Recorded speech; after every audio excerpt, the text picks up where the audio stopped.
자세히 보아야 예쁘다. 오래 보아야 사랑스럽다. 너도 그렇다.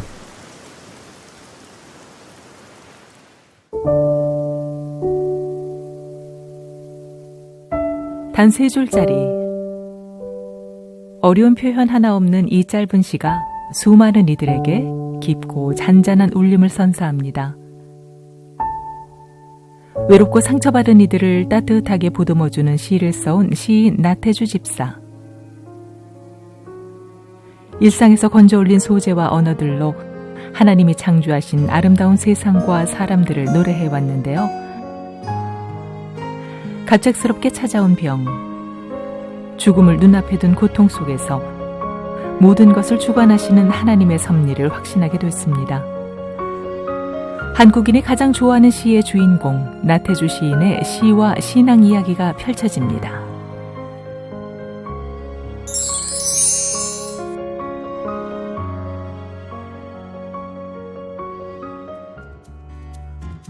여러분 안녕하십니까? 새롭게 하소서 김학중 목사입니다. 안녕하세요. 김정아입니다. 요즘같이 좀 찬바람이 부는 계절이 되면은 왠지 좀 감성적이어지는 것 같고 시집을 하나 펼쳐서 왠지 읊어봐야 될 것 같고 이런 기분이 좀 드는데요. 목사님도 시 좀 좋아하시죠? 저는 엄연히 시 좀 좋아하죠. 이렇게 시집을 낸 시인이시잖아요. 아닙니다. 저는 그냥 평상시에 교인들과 나누고 싶은 그런 글들을 느끼는 그대로 이렇게 적었는데 그냥 부끄럽게 책으로 나와서 그런데 사실 저는 뭐 시인이라는 그런 게 어울리지 않고 이분에게 시인이라는 말이 너무나 잘 어울리는 분인데 저희가 오늘 한 수 좀 배워야 될 것 같습니다. 여러분 잘 아시는 풀꽃 너무나 유명한 시죠. 나태주 집사님 이 자리에 나오셨습니다. 집사님 안녕하세요. 안녕하세요. 반갑습니다. 우리 시청자 여러분에게 인사 한번 해주시죠. 네. 안녕하세요. 저는 자격이 없는 사람입니다. 교회 다니긴 합니다만은 부족한 사람인데 이 시간에 나왔습니다. 부족한 대로 봐주십시오. 고맙습니다. 네, 요즘에 굉장히 각종 강연으로 바쁘시다고 들었어요. 그런데 요즘에도 계속 대중교통을 이용하고 다니신다고요? 예. 내 이름이 나태주, 나 좀 태워주세요. 그랬군요. 그래서 나 좀 태워주세요. KTX도 태워주고, 직행도 고속버스도 나를 태워주고, 전철도 잘 태워주고, 그래서 다닙니다. 집사님 하면은 이제 이 풀꽃이라는 시로 정말 유명한데. 그렇죠. 네, 이게 정말 짧지만 많은 분들에게 감동을 주는 대한민국을 대표하는 시인데 제가 한번 읽어볼까요? 너무 좋죠. 네. 풀꽃 자세히 보아야 예쁘다. 오래 보아야 사랑스럽다. 너도 그렇다. 야. 네. 아니 이게 정말 이 시는 저희들이 읽을 때마다 들을 때마다 감동이 밀려옵니다. 굉장히 짧지만 되게 여운이 있는 것 같아요. 특히 또 초등학교 교과서에도 실리고 그렇지. 광화문 대형 서점에 또 글판에 이렇게 올려져서 많은 분들에게 알려지게 됐어요. 이 시가 이렇게 사랑받게 될 거라고 혹시 예상하셨나요? 목사님 학교 2013에 나온 그 이종석 탤런트보다도 더 잘 외우시네요. 감사합니다. 뭐든지 지가 알겠어요. 모르는 게 많죠. 그리고 살아가는 삶이라는 게 모르는 거 천지고 그냥 썼지요. 썼는데 제가 선생을 43년을 했는데 막판에 교장할 때 아이들이 저한테 준 선물이라고 생각합니다. 예쁘지 않고 사랑스럽지 않은 아이들을 어떻게 하면 예쁘게 볼까? 사랑스럽게 볼까? 그런 생각을 하다가 이 시를 썼을 거예요. 그러면 이 시를 쓰신 게 2002년인가요? 2002년, 예. 어떤 상황에서 이 시가 나온 아이들이 겁니까? 말을 안 듣고 좀 까칠하고 좀 그런 애들이 있었어요. 그 애들을 제가 교장인데 가르치다가 그 애들한테 어떻게 하면 쟤들을 이쁘게 볼까? 그래서 이 시를 썼는데요. 오늘날 이 시를 사람들이 좋아하니까 저는 감사할 뿐인데 조금 들여다볼 필요가 있어요. 네. 자세히 봐 예쁘다니까 자세히 안 보면 안 이쁘다는 얘기. 그러니까 말을 안 듣는 애들 겉으로 볼 땐 안 이쁜데 자세히 보니까 또 그렇죠. 예쁘군요. 예. 방법이 없으니까 자세히 보자는 거고요. 그냥 스쳐볼 때는 안 사랑스러운데 오래 보면 그 사랑스럽다. 그런 얘기입니다. 그래서 우리 삶이라는 것이 이게 늙은 사람 시인데 이렇게 자세히 오래 보면 예쁘고 사랑스러울 수도 있다. 그러니까 그러면 이제 풀꽃이라고 제목을 붙이신 이유는 풀꽃은 사실은 없는 꽃입니다. 풀에 피는 꽃들이 다 풀꽃이니까 네네. 그런 하찮은 꽃, 버려진 꽃, 가치 없는 꽃, 가꿔주지도 않는 그런 꽃도 네. 자세히 보고 오래 보면 예쁘다. 근데 당신은 더 말할 것도 없다. 가꾸고 화장도 하고 뭐 세수도 하고 얼마나 이쁘겠어요. 근데 사람들이 자기가 이쁘지 않다, 사랑스럽지 않다 이렇게 말하는 거는 전 이거는 자기에 대해서 신뢰하는 것이다. 네. 미안하게 생각한 것이다. 이런 생각으로 그것이 됐던 것 같아요. 그리고 끝구절이 중요한데 너도 그렇다. 네, 너도 그렇다. 예전에는 옛날에 우리가 살 때는 나만 그렇다. 우리 새끼, 우리 집만, 우리나라, 우리 동네만 그렇다 그랬는데 어느 사이인지 우리가 너도 그렇다 하지 않으면 안 되는 세상이 됐습니다. 네. 그래서 그걸 그렇게 썼더니 그렇게 사람들이 좋다고 하니까 고마운데 나만 그렇다 했더라면 제가 여기 자리에 못 왔죠. 나만 그렇다 해도 뭐 어울리실 것 네, 같은데. 맞습니다. 그냥 공주에 살아라 그랬겠죠.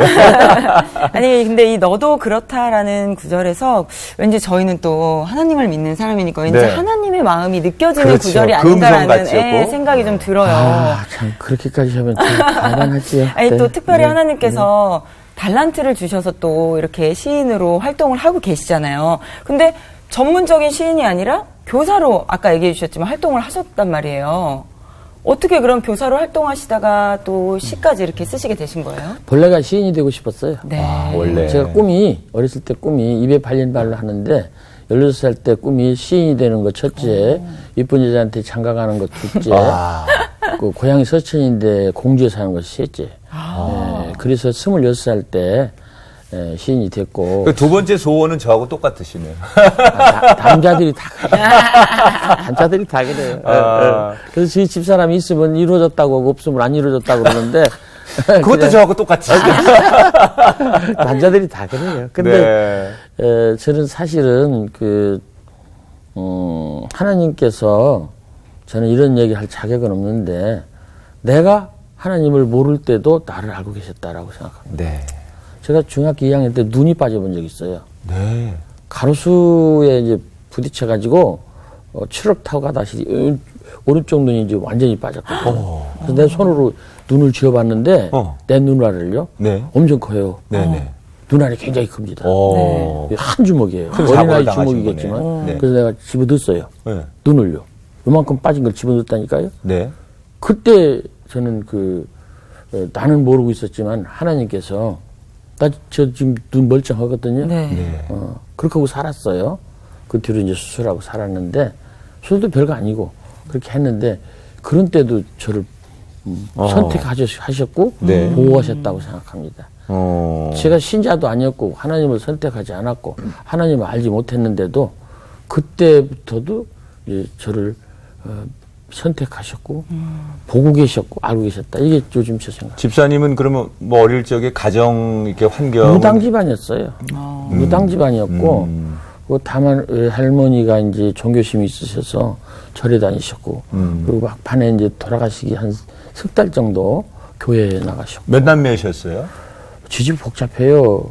6인데요. 네. 제가 맞인데 우리 집이 너무 가난해가지고 외갓집이 또 외할머니 혼자 사시니까 거기 가서 살아서 밥이나 얻어먹어라. 그래갖고 숟갈도 안 들려주고서 네. 나를 외갓집에다 그냥 줬어요. 그래서 거기서 초등학교를 살았습니다. 거기서 제가 시인이 될 수밖에 없는 그런 그 원인이라고 할까 이게 이루어졌던 겁니다. 외롭고 쓸쓸하고 고적하고 그래서 거기서 제가 시를 생각했던 것 같아요. 어려서부터. 근데 원래 시인이 꿈이셨는데 교사 생활을 하셨어요. 교사는 그릿을 쓴 엔젤라 더코스 교수 얘기처럼 저한테 직업이었어요. 밥벌이가 이제 세 가지가 있는데 첫째는 생업이 있고 두 번째가 직업이 있고 세 번째 천직이 있는데 밥벌이는 그냥 입에 풀칠하려고 그냥 하는 거고요. 직업은 보장된 어떤 직장에서 보장된 조건에서 하는 그런 밥벌이고 세 번째가 하늘로부터 받은 나의 소임 천직. 근데 저는 이런 얘기를 알기 전에 교사는 직업이고 시인은 본업이다. 혼자 꾸며낸 얘기입니다. 그래서 낮에는 교사로 밤에는 시인으로. 그렇게 16부터 살았어요. 그게 지금 74세, 75세니까 60년. 그러니까 어릴 적부터 시인이 되고 싶었고 또 환경이 너무 가난하고 힘드니까 이 자연을 보면서 시를 쓰면서 위로 삼고 그렇죠. 하고 싶은 얘기를 거기다 하고 그래서 시가 만들어졌는데 그래도 집사님이 생각하실 때 내가 본격적으로 시다운 시를 썼을 때가 있을 거예요. 언제? 18살. 네. 18살. 그때 어떤 상황에서 시를 쓰신 겁니까? 그것도 좀 부끄럽네요. 혹시 첫사랑에 실패하셔서? 실패도 아니죠. 뭐 16살 때 네. 어떤 여학생을 만났는데 너무 이뻐가지고 네. 마음속으로 이제 간직하고 있다가 연애편지를 한번 썼는데 아버지가 받아가지고 붉은 만년필로 학생이 공부를 안 하고 이런 걸 하고 그러니까 한번 나와라 서천에 나오면 내가 만나줄게. 그렇게 놀래가지고 그 찢어버리고서 그 뒤로는 편지도 못 쓰고 그래서 그 마음을 어떻게 할 수가 없어서 그냥 러브레터 쓰는 마음으로 썼어요 시를. 네. 그래서 이제 18살 때 시다운 시를 한두 편 썼는데 그 뒤로도 저는 이렇게 생각합니다. 나의 시는 세상에게 보내는 나의 러브레터다. 그때는 비록 18살 때 학생 어린 청소년으로서 한 여자한테 보냈지만 그 뒤로는 세상 많은 사람들한테 모두가 다 나의 연인이고 그래서, 자연이 나의 연인이고 그렇죠. 그래서 시는 하소연과 고백이 첫째입니다. 네. 하소연은 내가 갖고 있는 원망을 이렇게 하고 싶은 것을 이렇게 얘기하는 거고 고백은 나만 알고 있는 것을 말하는 것이 고백이거든요. 아주 중요한 겁니다. 하소연과 고백. 그러면 들어주시면 독자가 들어주시면 좋고 안 들어주시면 안 되는 거죠. 네. 그래서 풀꽃이라는 시는 제가 별로 그저 그런 시예요. 저로서는. 근데 그 시를 세상에서 들어주시니까. 아니 그렇게 저 18살 때 어떤 한 소녀를 짝사랑해서 보냈던 러브레터가 시작돼서 이제 시라고 하는 것이 만들어졌는데 이걸 사모님이 다 아시는지 그게 궁금해요. 네, 저는 그 첫사랑이 사모님이 아니실까 생각을 했었는데 그 이후에 만나신 거죠, 사모님은? 아이고 그 뒤로도 여러 번 고꾸라지고 자빠지고 넘어지고 무릎 깨지고 그러고서 만났죠. 아니 근데 중요한 건 사모님을 만나시고 나서 또 신앙생활을 시작하셨다고 들었어요. 그럼요. 그럼요. 저는 그 시인이 된 것 자체가 이제 그 뒤로 10년 후에 또 여자를 만나가지고서 그 여자한테 10년입니다. 네. 용서해 주세요. 10년. 그래가지고 그 여자한테 이제 진짜 적극적으로 했어요. 근데 이제 버림받고 네. 그리고서 그 어떤 상처된 그런 마음을 시로 썼는데 그것도 참 뒤에 저희 집사람하고 중매로 결혼했어요. 그래서 제가 그 뒤에 시를 썼습니다. 두 여자, 한 여자로부터 버림받는 순간 나는 시인이 되었고 한 여자로부터 선택되는 순간 나는 남편이 되었다. 그것도 시입니까 지금? 시입니다. 시입니다. 그런 시가 있군요. 제가 쓴 시. 두 여자. 그러면 사모님한테 다 그런 나 옛날에 이렇게 버림받았어? 그럼요. 이 얘기도 다 하신 거네요? 제 집사람은 제가 그 여자분한테 버림받은 그 마음을 쓴 시가 신춘문예 당선작인데 어제는 보고 싶다 편지 쓰고 어젯밤 꿈엔 너를 만나 쓰러져 울었다 자고 나니 눈두덩이엔 메마른 눈물 자죽 문을 여니 산골엔 실비다라는 게 이게 우리 집사람이 유일하게 외우는 시 중에 하나입니다. 이야. 가끔 놀리시겠는데. 놀리지 않고 네. 거기에 감정이 몰입이 돼서 자기도 제 심정을 제 심정에 도달해서 공감해 주죠. 그렇죠. 공감이 되는 거죠. 안 됐다. 그랬으면 내가 옆에서 위로해 줄 걸. 멋있으신데요? 아니 그러면 사모님을 만나서 이제 여러 가지 많이 바뀌셨는데 사모님을 만나서 신앙생활을 하신 거잖아요. 그렇죠. 그 전엔 전혀 하나님을 모르셨네요. 제가 몸이 많이 아파가지고 그 여자한테 당하고서 몸이 많이 아파가지고서 좀 방황하고 힘들 때 교회에 몇 달 나간 적이 있습니다. 네네. 근데 목사님하고 뭐 이렇게 이야기도 잘하고 그랬는데 그냥 쉬고 있다가 집사람이 열심히 하는 사람이라서 네. 그 사람 인도를 받아서 뭐 교회 안 나가면 집안이 좀 불편하니까 네. 집안 편안하려고 다녔어요. 근데 그냥 소위 예. 그냥 썬데이 크리스찬으로. 그럼요. 네. 썬데이 크리스찬 아니면 크리스마스 크리스찬. 그래도 교회 가시면 또 기도도 하고 이렇게 하나님이랑 대화도 하고 하실 거 아니에요? 글쎄 그 대화 됐을까요?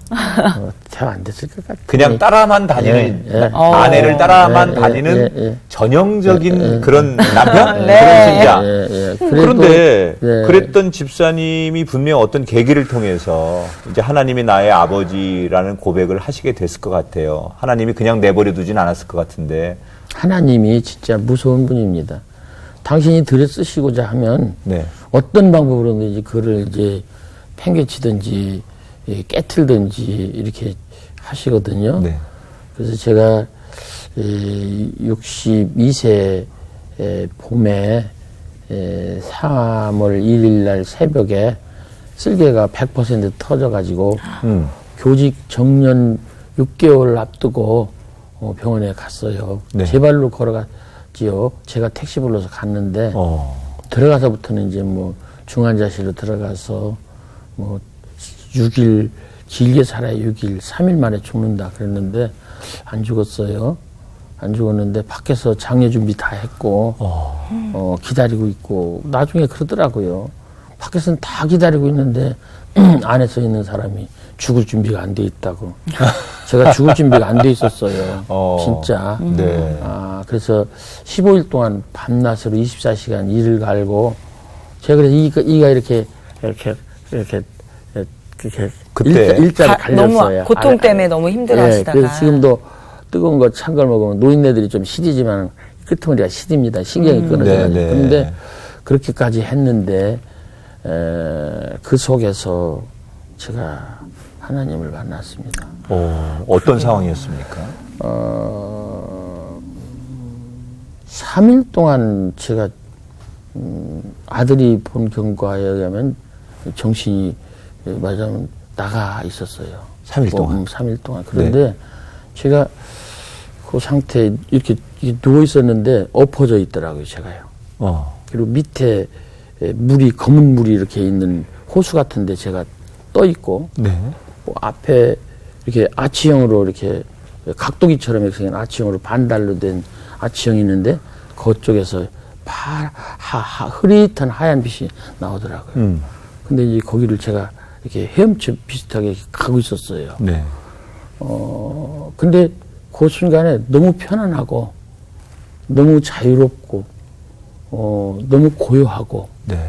심지어는 향기롭기까지 하고 그리고 넘어가려고 제가 하고 있었어요. 가고 싶었어요. 네. 근데 그게 이제 15일 동안 잠을 못 자고 24시간 못 자고 그런 상황인데 우리 아들만 남아갖고 집사람도 이제 딴 병원에 입원하고 그런 상황이니까 3일 동안 제 아들이 이제 옆에서 지켜봤는데 아버지가 이제 제정신이 아니고 그러니까 저를 불렀대요. 네. 근데 얼마만큼 불렀냐면 3일 낮밤을 불렀다고 그래요. 나중에 깨어나 보니까 코피가 양쪽 코에서 다 나갔고 여기다 뭘 맞고 있더라고요. 아들이요? 예, 화장지 이렇게 맞고 있는데 그 상황에서 제 아들이 저를 불렀던 것 같아요. 3일 동안 불렀대요. 근데 제가 그중에 한두 마디를 들은 것 같아요. 아들이 부르는 소리가 한두 마디. 얼핏 어디선가 들렸는데. 아버지. 그래서 제가 아버지가 뭘까? 아버지라는 말을 제가 잊어버렸어요. 그러니까, 사경을 헤매고 있는 거잖아요, 지금. 제가 이제 정신이 없어져 버린 거죠. 그렇죠. 그런데 제가 정신이 돌아왔는지 아버지라는 말을 알아듣고 저게 누굴까? 왜 부를까? 그 세 가지 의문을 갖고 제가 생각을 했던 것 같아요. 네. 그래서 나 돌아가기 싫은데 하도 제가 부르니까 나 돌아가야 되겠다. 그래서 돌아왔어요. 그러고서 완전히 낯선 건 아니고 그 뒤부터 이제 많이 이제 헤매고 그러다가 결국은 낫게 됐습니다. 그런 집사님의 이제 체험을 통해서 네. 이건 정말 하나님이 나를 다시 살려주시고 이 죽음이라고 거기, 하는 것을 예. 경험하면서. 예, 그거는 아직 하나님이 아니고요. 네네. 제가 돌아왔는데 네. 예, 제가 이제 누워 있었어요. 누워 있었는데 예, 얼마나 아팠는지 이 복막염인지 범발성 담즙성 복막염인데 쓸개물이 원인이 돼서 전체를 예, 범발성이니까 배 전체가 복막염인데 예, 그런 상태에서 누워 있는데 이 오른쪽 어깨 여기를 누군가가 무엇인가가 아프게 찌르더라고요. 네. 그래서 이렇게 쳐다봤어요. 이쪽입니다. 네. 여기 쳐다봤더니 이쪽에서 그 옷깃 같은 것이 이렇게 올라가더라고요. 예. 하늘로. 아니죠. 병실 천장으로. 그러더니 병실 천장이 이렇게 요만하게 크게 구멍이 뚫려요. 뚫려 있어요. 네. 그 옷빛이더라고요. 근데 이 올라가는 빛은, 옷깃은 아마빛이고요. 지금 우리가 보는 요런 빛깔. 네. 요보다 조금 더 노란 빛깔. 그런 빛깔이 옷깃이 이렇게 올라가면서 그 구멍 뚫린 그 하늘, 그러니까 병실 천정으로 사라지더라고요. 그 시간 아주 신비했어요. 그러고 나서 이게 뭘까 하다가 느낌이 내가 살 수 있는 게 아닐까? 근데 놀랍게도 그 다음날이 이제 3월 16일 제 생일날 금방 했던 것 같은데 3월 1일날 들어가가지고 의사가 매일 아침 피를 뽑아서 피 검사를 하는데 저를 보고 그래요. 그 전까지는 환자라고 그러더니 제가 교장을 했던 신분이거든요. 네. 그랬더니 그 김한나 교수가 오셔서 그렇게 얘기해요. 선생님, 이제 옛날 모습으로 돌아갈 수 있게 됐습니다. 그 무슨 말씀입니까? 그랬더니 우리가 넣고 있는 주사액이 그 쓸개가 탁 터진 그 부분으로 지금 들어가고 있습니다. 저 깜짝 놀랐어요. 네. 그래서 살겠다. 그러고서 바로 사는 건 아니고 네. 그 뒤로부터 이제 6개월 헤매다가 결국은 사실 그전에는 살아있고. 의학적으로도 힘들다라고 그럼요. 병원에서도 이야기를 했었는데 그럼요. 네. 그런 체험을 하고 나서 네. 몸의 회복이 시작된 거네요. 그럼? 회복이 바로 오지 않았어요. 한 6개월. 6개월. 그리고 병원을 거기서 6개월 만에 또 서울병원으로 옮겼는데 네. 서울병원에 가장 훌륭하다는 병원으로 갔지요. 갔는데 가장 또 수술을 잘한다는 의사 선생님 찾아가는데 의사가 그러더라고요. 이미 죽을 사람이 왔군요. 옛날 같으면 이렇게 되는데 지금 사람들은 여기까지 안 갑니다. 수술해봐야 건질 게 없겠군요. 다 떡이 됐습니다. 그리고 마지막으로 한마디가 진짜 매정한 말이었어요. 어떤 의사도 환자 같은 분을 맞기를 원하지 않을 겁니다. 죽을 사람이니까 죽은 사람이 이미 죽었다고 판정이 되는 거예요. 그 자료상. 5가지 항생제를 썼는데 그게 저희 집 사람 욕으로 의료보험이 안 되는 항생제였어요. 네. 미국에서 개발이 돼서 한국 의료보험이 안 되는 항생제 5가지를 다 썼어요. 그러니까 이렇게 빅3, 빅5, 5개를 다 썼는데 더 쓸 게 없다. 그런데 제가 이제 막 우기고 이렇게 사정하고서 들어가서 거기서 살아났습니다. 복잡해요. 그러니까 책으로 한 권 집사님은 썼습니다. 이제 그런 과정을 통해서 네. 투병과 살아나는 과정을 통해서 이건 의학의 힘이 아니고 하나님이 그럼요. 간섭하시고 그럼요. 생명의 주관자이심을 그때서 이제 네. 다 깨닫게 되시고. 지가 급하니까 깨달았죠. 지가 급하니까. 그럼 하나님을 그때부터는 정말 이게 정말 살아계신 하나님으로 고백하시게 되는 거예요? 안 할 수 없죠. 지를 살려줬고, 지가 살아있는데, 저 몸이 성한 사람 아닙니다. 이 머릿속에도 이제, 동맥 쪽에 콕이 4개 있고요. 간, 3분의 4분의 1 좀 잘랐을 거예요. 쓸개 잘랐고, 췌장 4분의 3 나갔고, 콩팥 4분의 3 나갔고, 또 다른 부분 또 있고, 뭐 수없이 많아요. 그런데도 제가 살아있잖아요. 오늘 아침 6시 반차 타고 왔어요. 5시에 일어나서. 네. 와. 저녁이면 제가 기도를 합니다. 하나님 오늘 하루 잘 살고 죽습니다. 내일 아침 잊지 말고 깨워주십시오. 그게 제가 쓴 저녁 기도입니다. 네. 그래서 그냥 깨워주시니까 오늘 또 이렇게 왔습니다. 다 이게 지금 말씀 한마디 한마디가 다 시예요. 그러니까요. 아니 근데 아까 말씀하셨지만 정년퇴임을 6개월 앞두고 아픔이 오기 시작하셨다고 하셨어요. 그러면 그때 그렇게 회복이 되고 정년퇴임을 무사히 잘 진행을 하셨나요? 아, 놀랍습니다. 저는 참 뭐 놀라운 하나님이세요. 제가 이제 5달 20일을 병원에 있었어요. 다 정확하게.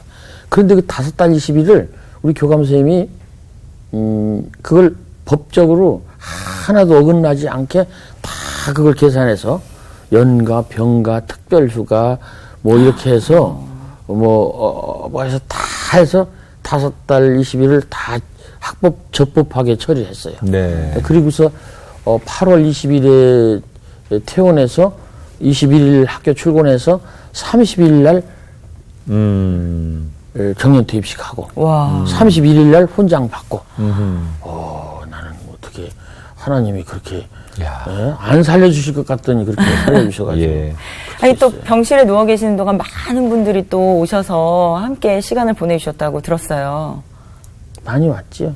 근데 많이 온 것 같고 소용없어요. 제가 여자분들을 좋아해서 여자친구들이 많이 왔는데 딱 여자들은 2번 오더니 못 오더라고요. 세 번째는 우리 집사람 눈치 봤습니다. 그래서 소용이 없어요. 그래서 막판에는 네. 오직 그야말로 제 표현으로 얘기하면 진돗개처럼 지키는 집사람 하나가 네. 있더라고요. 아니 사모님 얘기를 해주셔서 그런데 그때 정말 사모님이 얼마나 애 많이 쓰셨겠어요. 그렇죠. 정말 표현을 그렇게 잘해주셨는데 옆에서 주인을 떠나지 않는 진돗개처럼 남편을 지켜주는 그 아내. 마지막 남은 건 아내밖에 없지 않습니까? 네, 모든 남편들이 그것 좀 알았으면 좋겠어요. 네. 그리고 모든 여편들도 마지막까지 있어줄 사람이 자기 남편이라는 걸 서로 알으면 좋지 않을까. 그래서 제 집사람이 아주 열심히 해줬어요. 그야말로 6개월 동안, 정확하게 5달 반 동안, 환자는 관리받는 환자지만 자기는 관리도 못 받는 이 밑에 바닥에 깔려있는 저 낮은 침상에서. 6개월을. 그래서 나중에 태어난 다음에 그러더라고요. 내가 아프면 너는 6일도 못 할 거라고.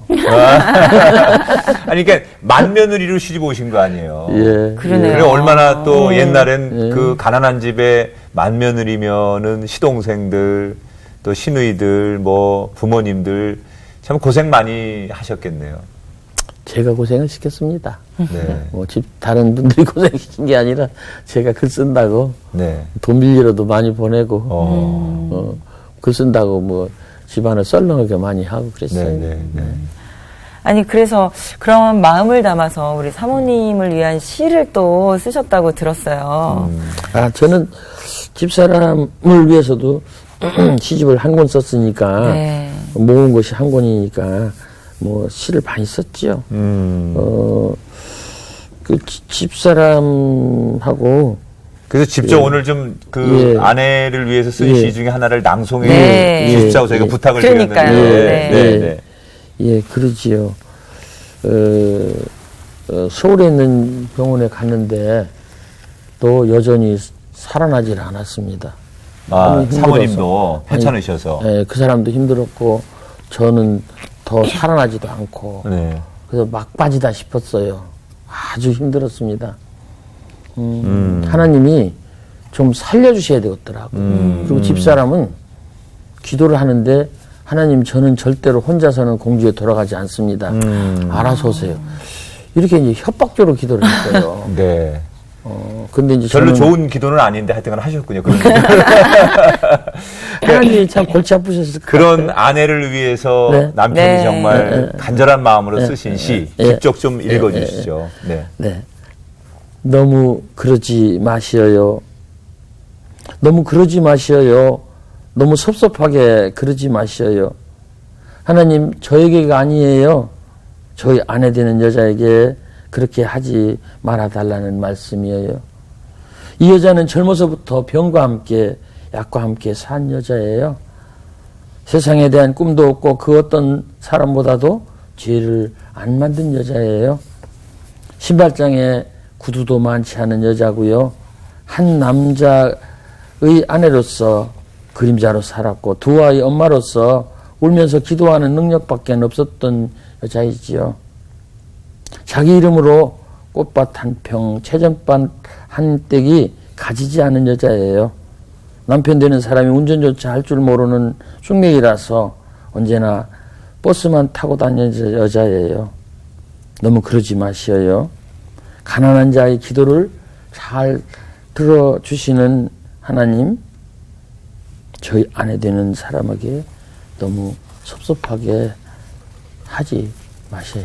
아유, 눈물 나네. 집사님 눈물 나요. 이게요, 이게 나쁘게 얘기하면 물구신 작전이에요. 네. 제가 하나님한테 직접 말 못하니까 집사람 끌고 들어가는 거예요. 네. 이 여자한테 넘어지 마세요. 사실은 지가 살고 싶으니까 네. 이 여자가 이제 혼자는 공주 안 간다 그러니까 네. 이 여자 살려주세요. 근데 사실은 그 다음은 나 살려주세요. 거든요. 네. 너무 그러지 마시고. 마시고요. 예. 네. 하나님 사정을 했는데 하나님이 들어주셨습니다. 네. 그러게요. 이 한편에 정말 그 마음이 다 담겨 있는 것 같아서 감동이 좀 되는데요.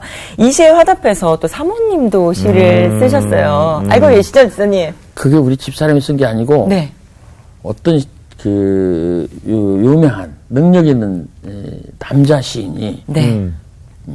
그 우리 집사람 마음이 돼서 네. 이심전심으로 쓴 거예요. 그렇군요. 그 마음을 전해주시고. 근데 인터넷에는 제 집사람이 썼다고 그렇게 오늘 다 밝힌 거네, 근데. 썼다고 하고 한번 준비해서 읽어보세요. 사모님 마음이니까. 네, 그래서 읽어보세요. 제가 한번 네, 낭독을 해보겠습니다. 너무 고마워요, 김성예. 남편의 병상 밑에서 잠을 청하며 사랑의 낮은 자리를 깨우쳐 주신 하나님. 이제는 저희를 다시는 아프게 하지 마시어요. 우리가 모르는 우리의 죄로 한 번의 고통이 더 남아있다면, 그게 피할 수 없는 우리의 것이라면 이제는 제가 병상에 누울게요. 하나님, 저 남자는 젊어서부터 분필과 함께 몽당 연필과 함께 산 시골 초등학교 선생님이었어요. 시에 대한 꿈 하나만으로 염소와 노을과 풀꽃만 욕심내온 남자예요. 시 외의 것으로는 화를 내지 않는 사람이에요.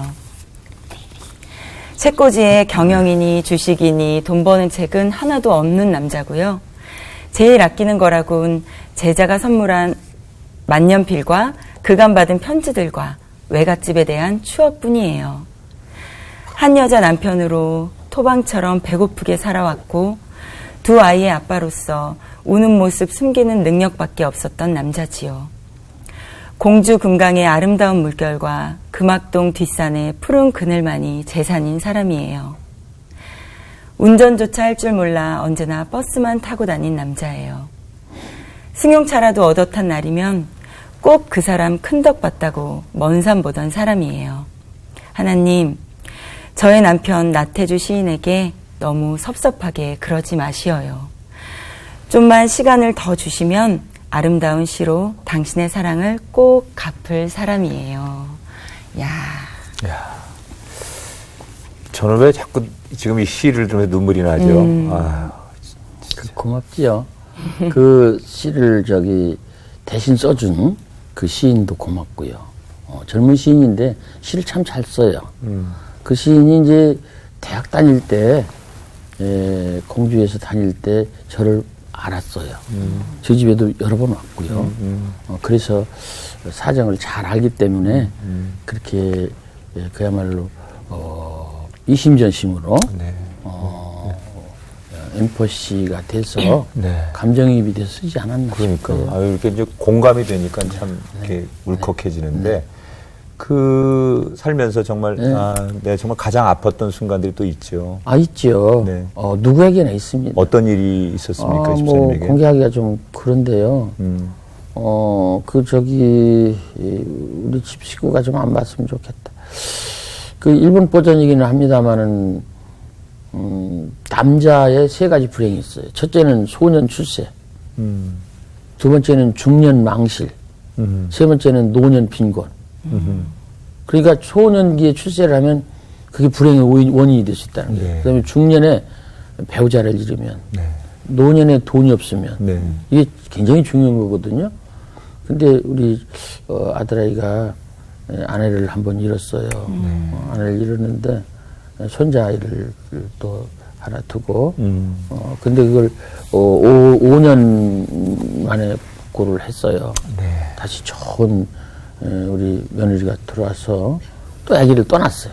그래서 이제 손자가 둘이 됐어요. 그랬군요. 그래서 네. 그 사이에 힘든 일이 있었습니다. 그래서 아까도 우리 아들 얘기를 했지만은 나를 살린 게 우리 아들이거든요. 네. 하나님하고 우리 아들이거든요. 하늘에서는 하나님이 밀어내셨고 우리 아들이 불렀고 우선 의사도 있고 기도도 있고 사람들의 응원도 있고 약도 있고 뭐 간호사 선생님들도 있겠지만 그래서 이게 맞아서 제가 살았는데 그 다음에 그 녀석이 힘든 일을 당할 때 우리가 잘 이렇게 기다리고 노력하고 그래갖고 보완이 됐어요.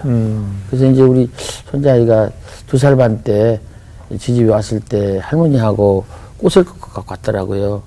그래서 그 꽃을 꽃병에다 꽂아주면서 제 아이한테 그랬어요. 야, 기죽지 말고 살아봐.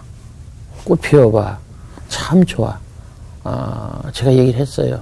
그게 제가 쓴 불꽃 3입니다. 기죽지 말고 살아봐. 꽃 피워봐. 참 좋아. 우리는 다 기죽을 수가 있어요.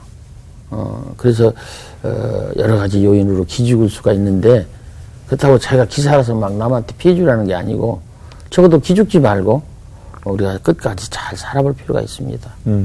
그리고 꽃을 피워야 돼요. 자기가 하고자 하는 일을 이렇게 꽃으로 피워서 성공하기 바라고 그러면 참 좋다.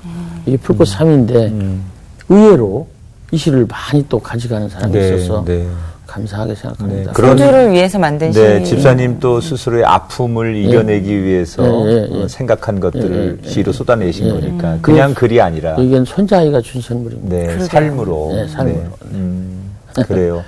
아마 지금 그 시가 필요한 분들이 오늘 시청자분들 가운데도 많이 있을 거라 생각이 듭니다. 기죽지 마라고 하는 그 한마디가 우리 기죽지 말 필요가 있어요. 네, 꽃 피워봐라고 하는 네, 참 좋아. 네, 좋습니다. 앞으로도 아름다운 시를 많이 쓰셔서 정말 뭐 어찌 보면 우리 인생이 유한한 거니까. 그럼요. 네, 시를 쓸 수 있는 시간도 많지 않으실 거 아니에요. 그럼요. 그러니까 정말 최선을 다해서 좋은 시를 많이 남겨주시길 저희가 소원하고. 그래도 이제 그런 나름대로의 계획도 있으실 것 같은데 집사님은 어떤 계획들을 앞으로 가지고 계십니까? 그 젊은 시절에는 그렇게 했어요. 뭘 하겠다. 근데 지금은 소소한 계약이 있습니다만은 그 별거 아니고요. 오늘 또 어제처럼 내일 또 오늘처럼 그게 제 계획입니다. 그리고 거기다 하나 더 단다면 날마다 이 세상 첫날처럼 아침을 맞이하고 날마다 이 세상 마지막 날처럼 저녁을 맞이하자. 그게 제 계획입니다. 계획이라고 그러면 보통 서양적인 계획이 플랜이나 프로그램 얘기를 하는데 우리 동양 한국에서 계획은 보다 큰 겁니다. 그래서 인생 4계가 뭐냐면 첫째가 뭐냐면 이 하루의 계획은 아침에 1년의 계획은 원단에 한평생의 계획은 부지런함에 한 집단의 계획은 화목함에 이 네 번째, 세 번째에 주목할 필요 있어요. 네. 한 사람의 일생의 계획은 근면한 부지런함에. 네. 저도 그냥 자잘하게 그냥 작은 계획은 있지요. 있지만 그거보다도 날마다 이 세상 첫날처럼 네. 마지막 날처럼 그리 크고 진짜 제 목표는 욕 안 얻어먹고 밥 안 얻어먹기입니다. 욕 안 얻어먹고 밥 안 얻어먹는 제가 됐으면 좋겠다. 그래서 됐으면 밥은 안 얻어먹으려고 노력하고. 사모님이 음식은 잘 하시잖아요? 잘하지요. 네. 근데 이제 외식을 제가 많이 하니까 가능하면 제가 밥값을 내고 싶다는 얘기입니다. 네. 나이 먹었으니까 나이 먹은 사람이 밥값 내는 게 제일 좋더라고요. 아주 좋습니다. 좋아하죠, 사람들. 네, 그럼요. 제일 좋은 밥은 네. 공짜로 얻어먹는 밥. 얻어먹는 네. 네. 아니, 근데 우리 집사님 시는 누가 읽어도 좀 잘 이해가 되고 정겨운 느낌이 좀 있는 것 같아요. 왠지 시하면 좀 어렵고 난해하다라는 인식들이 좀 강한데 그런 의미에서 우리 집사님 참 편안한 언어로 되게 감동을 많이 주시는 것 같아요. 그 글 하나로 누군가의 인생이 또 바뀔 수 있잖아요. 감사하죠. 앞으로 또 감동적인 시 많이 만들어주시기 바랍니다. 네. 보통 이제 우리가 상처 입은 조개가 진주를 만든다 그러잖아요. 네. 집사님이 오늘 이렇게 시에 대한 이야기를 들어보니까 그냥 상상이 아니고 소위 글쟁이들의 글이 아닌 삶으로 일상에서 너무나 우리가 평범하게 볼 수 있는 것들을 통해서 표현된 거기 때문에 더욱더 감동을 주고 네. 많은 사람이 위로를 받는다는 생각이 듭니다. 맞습니다. 우리 집사님 오늘 새롭게 하소서에 오셔서 저희들이 오늘 위로를 맞아요. 받는 네. 시간이고요. 감사합니다, 그리고 목사님. 정말 앞으로도 오늘 이 방송을 보시면서 우리 가족들 분들 중에 정말 집사님이 표현한 대로 그런 위로의 한마디, 딱 그 한마디 때문에 사는 거거든요. 많은 사람들이 오늘 그런 분들이 주인공이 되셨으면 좋겠고 집사님을 위해서 저희가 건강하시도록 네. 기도하겠습니다. 네, 감사합니다. 다음에 또 뵙겠습니다. 네, 오늘 고맙습니다. 고맙습니다. 네.